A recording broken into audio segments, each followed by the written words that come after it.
Hi, my name is Rex Irwin, and this is my EDS 8880 final presentation.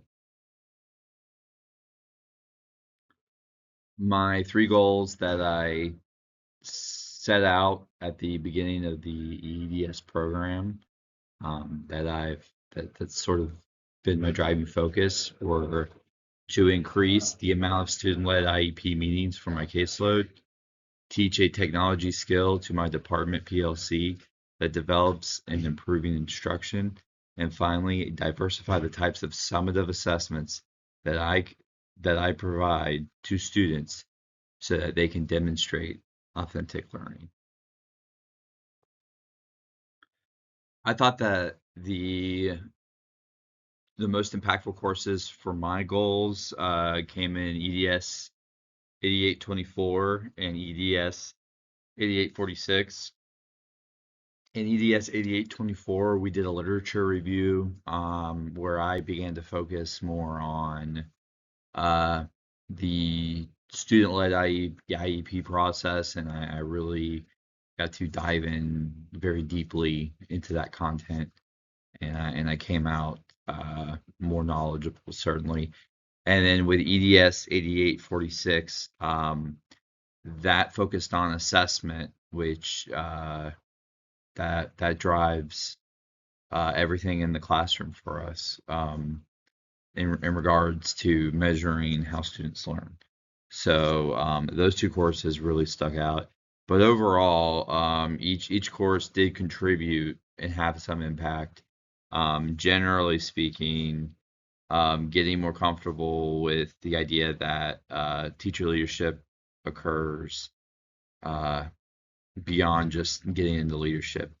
I can just be a teacher leader within my classroom or just with a small group of coworkers.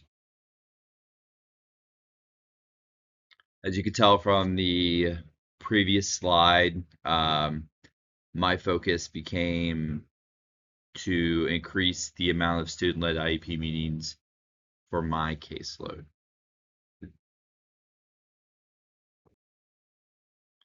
So why this goal? Uh, for me personally, my type of leadership, as Dr. Holmes pointed out in one of my discussions, it's more of a servant type of leadership.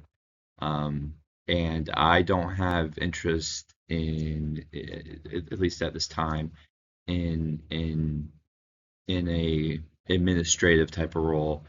I want to stay in the classroom and I don't have any plans to leave. So I wanted my goal to be a student focused goal. And throughout my coursework, this student led IEP um, um, goal kind of became a driving force for me. Um, I like that the outcome, as I did my research, um, students that that are more involved in their IEPs and even lead them actually are more successful outside of high school once they get into independent living workforce or going to college. So I thought this was a great goal for my students to have. And as far as my colleagues go, it's a very relevant topic as a special education teacher, and I felt that that that nurturing an environment for student-led IEPs, um, it's a very achievable goal with once again great outcomes for our students. So, in regards to developing a plan and for our student-led IEPs and to help develop my colleagues and actually improve myself, obviously as we work as a group. I had three sessions in mind um, that would take place during, I think it would have to take place during pre-planning for that first one so that we have time to implement uh, more student-led IEPs or just more student-involved IEPs. Um, and then finally another a second one during in our district we have a like a fall break day. We have a fall break PL day, and then finally a teacher PL after Christmas break in January. That first session would be the longest at 60 minutes. And then the other two sessions would be 30 minutes, and it would be based on student groups. So, and in special education, you have a wide spectrum of students with different ability levels, physically or cognitively.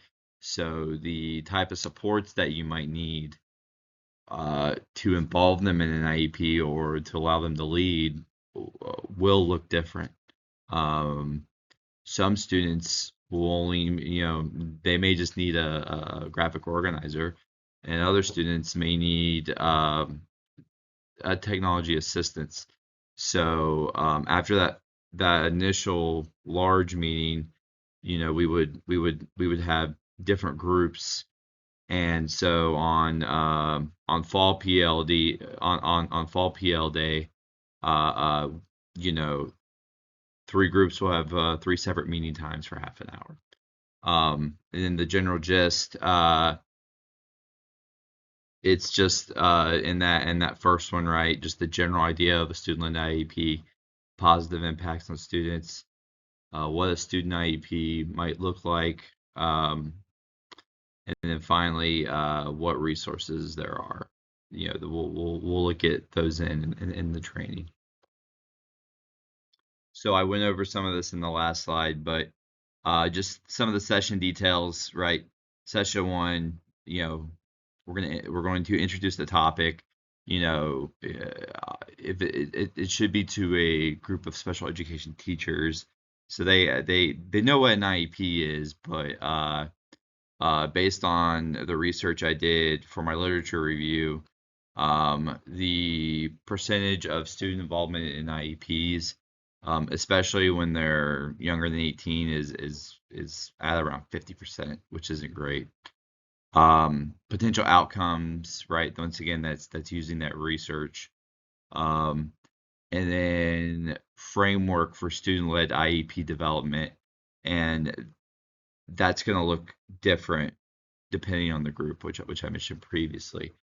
Session two, in which we're split up into those groups. Maybe it's and it might be um, teachers who have medically fragile students, uh, you know, and I would pull some resources together, and they would pull resources together on um, maybe the different types of assistive technology that we can use. So we might have, we would have a group, you know, and we would meet for about half an hour. Uh, Maybe, and then a group of IRR teachers would go later on the day in the day for half an hour. But but the structure of the meeting is the same for each person on session two, and we're gonna check for progress. Um, we're gonna get feedback, whether it's me giving feedback to them or colleagues are giving feedback to each other, and then finally, like brainstorm. How can we what are the next steps that we need to take. Um, if the person's on the right track, it's maybe not the next steps that we take, but it might be, how do we, it may just be how to improve the process. And then finally, session three, um, obviously you won't have all your IEPs for the year done by January, but what are the results, at that point, and then what's next? So at the end of our PL sessions, I definitely want, an exit ticket. Um, might as well use technology and maybe just a Google survey. Um, and I always want three questions answered. What was most helpful in the session? What's not helping you about these? Is there something that we don't need to go over, or is there something that we need to go over more of? And then finally, just how can I support them, or how can we just support each other the best?